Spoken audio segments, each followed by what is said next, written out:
Screen पर जो आप ये पेड़ देख रहे हैं ना भाई, इसका जिम्मेदार कोई और नहीं है, किसान ही है। क्योंकि ये जो पेड़ पेले हो रहे या जो पेड़ पॉपुलर के सूख रहे, इसका कारण है इनमें नीचे इनकी जड़ों में लगा हुआ व्हाइट गर्भ, सफेद लट या सफेद गिडार जिसे हम कहते हैं, या गोबर का कीड़ा। अब क्या हो रहा है, जो डंगरों में पाँ कटवाने में तो बस के नहीं रहे, ना गोबर में तो आने लगी सूंग। और भाई जमीन को तो देसी खाद चाहिए, उसकी खातर क्या करे, शहरों में तो सैकड़ों ट्रालियां रोज गांव में आ रही और सीधी फैला दी जा रही बिना कंपोस्ट उसे करे। उससे क्या हो रहा है, इसके अंडे और लार्वा बहुत बड़ी मात्रा में खेतों में फैल रहे और ये आने वाले टाइम में एक लाइलाज बीमारी बनता जा रहा।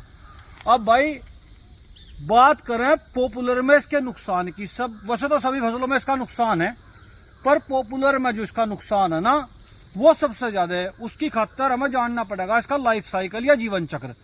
इसका जो वयस्क हो जापानी बीटल, वो क्या करे, मई या जून में अंडे दे, उन अंडों से एक लार्वा बनकर तैयार हो जाए और वो लार्वा जुलाई से लेकर और अगले साल फरवरी तक लगातार जो फसल है या पेड़ है उसकी जड़ को खाता रहे। अब पॉपुलर में क्या हो, सितंबर अक्टूबर में पतझड़ स्टार्ट हो जा, उसके बाद पत्ते बिल्कुल पेड़ पर से गिर जा, किसान निश्चिंत हो जा, जी मेरा तो पेड़ बिल्कुल ठीक है। लेकिन जब मार्च अप्रैल में दोबारा पॉपुलर में पत्ते आवे, उस टाइम तक वो पेड़ इसकी ढाल हो जा, बिल्कुल समझ लो वेंटिलेटर पर चला जा और उसका सूखना निश्चित सा ही हो जा। अब उस टाइम तो किसान थोड़े बहुत पैसे बचा ले, गोबर की ताजा गोबर गिरवाएगा खेत में, लेकिन बाद में यो अगर एक तैयार पेड़ भी 4,000 रुपए का तो 8-8, 10-10 पेड़ सुखा दे, यानी 40-50 हजार रुपए का नुकसान कर ले। अब बात हमें इसके रोकथाम या इसके इलाज पर, जिसका इलाज क्या है।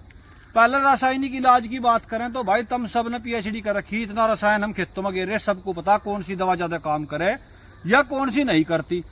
पर यो है मेरे कहे अनुसार इसकी जो ऊपर की त्वचा हो उस पर लेमिनेशन सी हुई रहा, सॉफ्ट बिल्कुल ज्यादा चिकनी हो, दवाई अगर लग भी जाए इसके तो वह कुछ खास काम नहीं करती। वो दवाई की स्मेल लेगा और नीचे चला जा जमीन में, कई इंच नीचे तो ये रहा ही।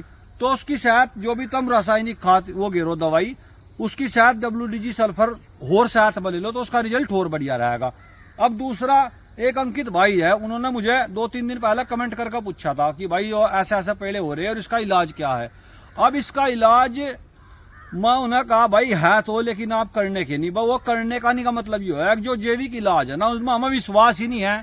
हम कहें जी दवा हो तो ये चीज ठीक नहीं हो रही, तो या देसी तरीकों तो या जैविक इलाज जो है क्या ठीक हो जाएगी।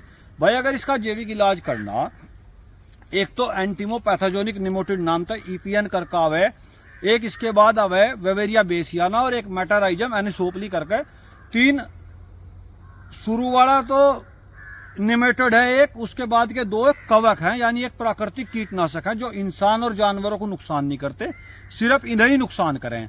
एक तो भाई इन्हें लाकर अपने नजदीकी केवीके में जाओ, जो संबंधित कृषि वैज्ञानिक है उनसे संपर्क करो, फ्रेश देंगे, कम रेट में देंगे, जैनवन रेट में, उन्हें लाकर गोबर में मिलाकर छाँव में रख लो।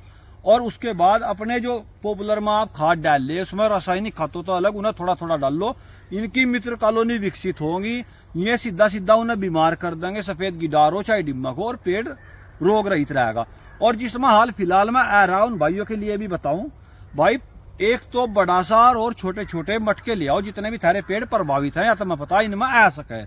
उनमें क्या करो, एक बड़े मटके में 2 लीटर पानी लो, उसमें 2 किलो अरंडी के बीज लो, 25 ग्राम यीस्ट या खमीरा जिसे बोलते हैं वो ले लो, 50 ग्राम बेसन ले लो, और इसकी साथ 1 गिलास 6 मट्ठा लस्सी जो भी तुम बोलते हो, 1 गिलास उसका भर का उसमें डाल दो, 2 दिन तक फर्मेंटेशन होने दो।